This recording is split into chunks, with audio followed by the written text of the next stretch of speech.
sou a professora Priscila e hoje nós teremos mais uma aula de biologia. O nosso tema de hoje será a ciência versus o senso comum. Bom, nós sabemos que desde o princípio da humanidade, quem dominava era o senso comum. Diante disso, vários estudiosos eles começaram a procurar métodos para testar essas teorias. Antigamente, há muitos séculos atrás, ou desde a época que começou a humanidade, as pessoas mais velhas eram as detentoras de todo o conhecimento e tudo aquilo que elas passavam para os mais jovens era tido como verdade. Então, diante disso, por muito tempo perdurou esse conhecimento do senso comum. Porém, existiam pessoas, durante esse período, que tinham a curiosidade de entender se esse conhecimento passado durante as gerações era realmente verdade, ou se eles poderiam ser contestados.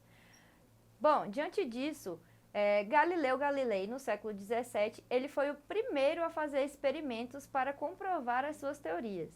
Depois disso, nós temos o gênio Isaac Newton, que deixou sua marca na história criando as leis da física.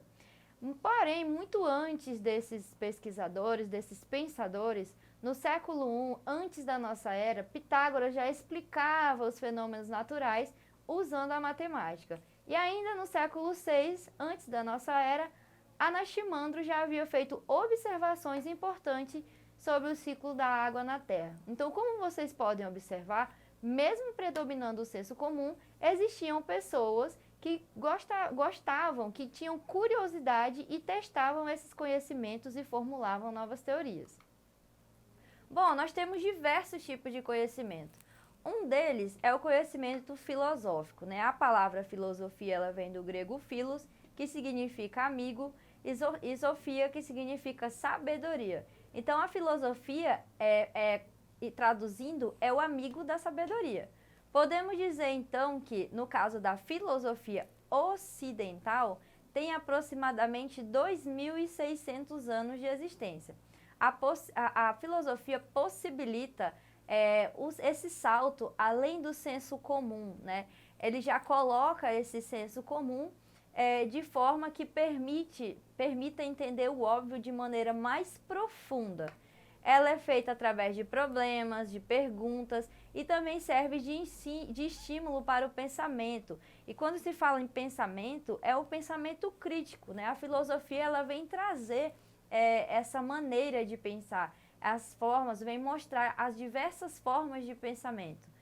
Em si, a filosofia ela não é considerada uma ciência, porém é considerada uma fundamentação teórica racional, que é pautada pela lógica e a construção de um pensamento que tem uma base científica. Além disso, nós temos o conhecimento religioso. O conhecimento religioso também é chamado de conhecimento teológico e é baseado nas doutrinas sagradas provindas da divindade. As religiões elas se fundamentam em verdades e dogmas imutáveis, e acreditam que um Deus, um Deus criou todo o universo e tudo o que nele há, e que isso não é mutável. Até o século XVIII, as pessoas acreditavam que cada ser vivo havia sido criado por Deus. É a teoria que nós chamamos de criacionismo. E assim se permanecia imutável ao longo dos tempos, o que nós chamamos de fixismo. Hoje, ainda existem pessoas que acreditam nisso e nós temos que respeitar a religião das pessoas. Porém, ao redor do mundo, o conhecimento religioso ele é organizado de forma diferente. Existem diversas crenças, diversos rituais, diversos códigos, como, por exemplo, o cristianismo, o islamismo, hinduísmo e judaísmo. Nós temos o senso comum, que é o pensamento que não foi testado ou verificado metodicamente, ele não é analisado de forma como conhecimento científico. Geralmente ele está presente no nosso cotidiano e é passado dos mais velhos para os mais jovens. A gente pode afirmar que o senso comum ele é popular e é voltado para a cultura. Então ele é voltado para o conhecimento popular e é culturalmente aceito. Porém, não podemos garantir a sua validade ou invalidade, pois ele não é testado.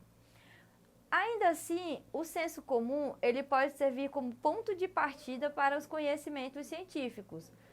Na ciência, por exemplo, para se obter um conhecimento científico de confiança, para se ter a confiabilidade daquela teoria, é necessário que haja diversos testes. Bom, um exemplo de senso comum que foi testado e hoje nós sabemos como funcionam é que os cientistas comprovaram que após ficar nublado, provavelmente choverá. No conhecimento popular, não se tem comprovação de que vai chover, mas geralmente ao observar o céu nublado, né, isso acontece, a chuva geralmente vem. Então, com essa observação e esse conhecimento popular, os cientistas eles fizeram testes e entenderam e comprovaram que sim, após ficar nublado, provavelmente vai chover. Bom, o conhecimento científico, ele é um saber disciplinado que é alcançado por meio de critérios. Esses critérios são a observação, a experimentação e a crítica. Então, é uma ciência que é especializada no pensamento e é produzida por pesquisas feitas por cientistas treinados.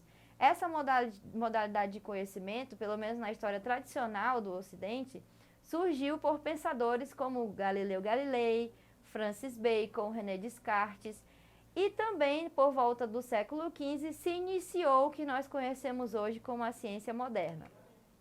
O conhecimento científico ele pode ser obtido através do método hipotético dedutivo, que é definido como um conjunto de procedimentos dos quais os cientistas conseguem propor várias explicações para um fenômeno, a constituição da matéria e formação de alguns materiais.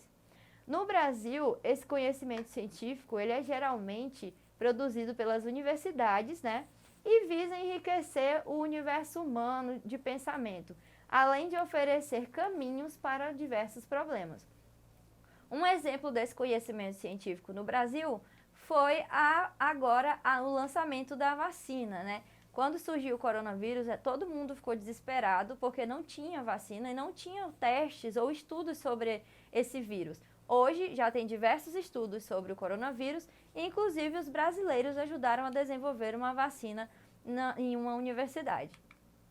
Bom, o conhecimento científico ele passa por diversas fases. A primeira é a observação, que consiste na análise dos fatos. Em seguida vem o questionamento, que é responsável pela identificação do objeto de estudo.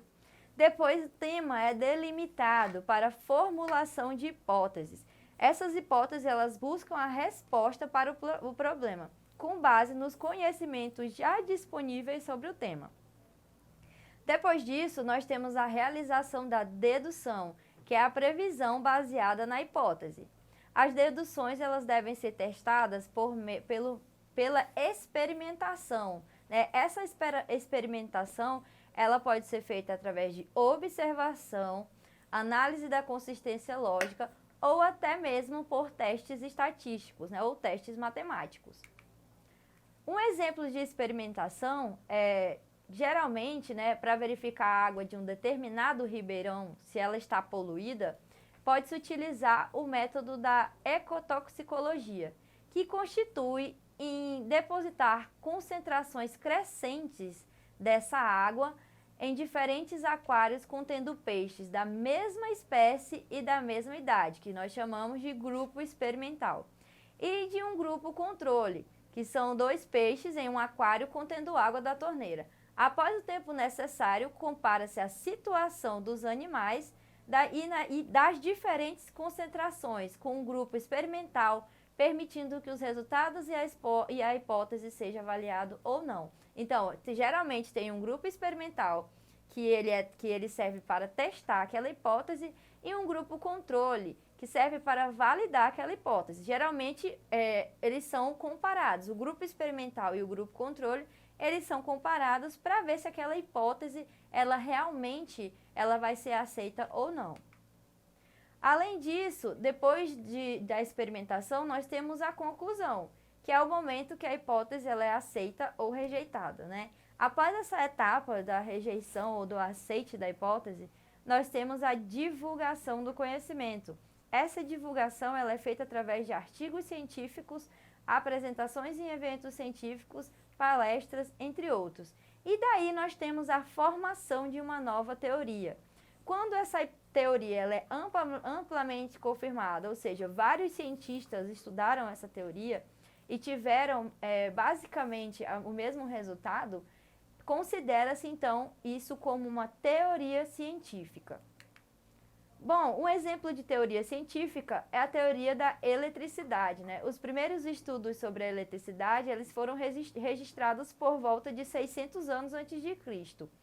Porém, a teoria, da forma que nós conhecemos hoje, ela foi estudada e formulada pelo Benjamin Franklin em mais ou menos 1790. Depois disso, né, após diversos experimentos desse cientista, essa teoria começou a ganhar força no século XVIII, atestando que a eletricidade era um fluido positivo ou negativo que saía de um corpo para outro. Bom, no nosso exercitando nós temos essa questão. A partir de informações dadas, enumere as informações em ordem sequencial de acordo com as etapas do método científico. Conclusão, possíveis respostas para a pergunta em questão, ou seja, a hipótese, etapa experimental, dúvida sobre determinado fenômeno da natureza ou levantamento de deduções. Bom, a resposta correta é 5, 2, 4, 1, 3. Por quê? A conclusão é a última etapa, né? Antes da divulgação. Então, é a número 5. Possíveis respostas para uma pergunta em questão. É a hipótese. Depois vem a etapa da experimentação, após o levantamento da hipótese. E nós temos a primeira parte, que é o levantamento das deduções, e também o número 3, que é a dúvida sobre um determinado fenômeno da natureza. As etapas do conhecimento científico, então, elas estão organizadas da seguinte forma: observação, possíveis respostas, ou seja, hipótese, levantamento de deduções, experimentação e conclusões. Bom, agora que nós já abordamos o tema, treine sua casa, procure realizar as atividades propostas pelo seu professor e acesse a plataforma Eduque.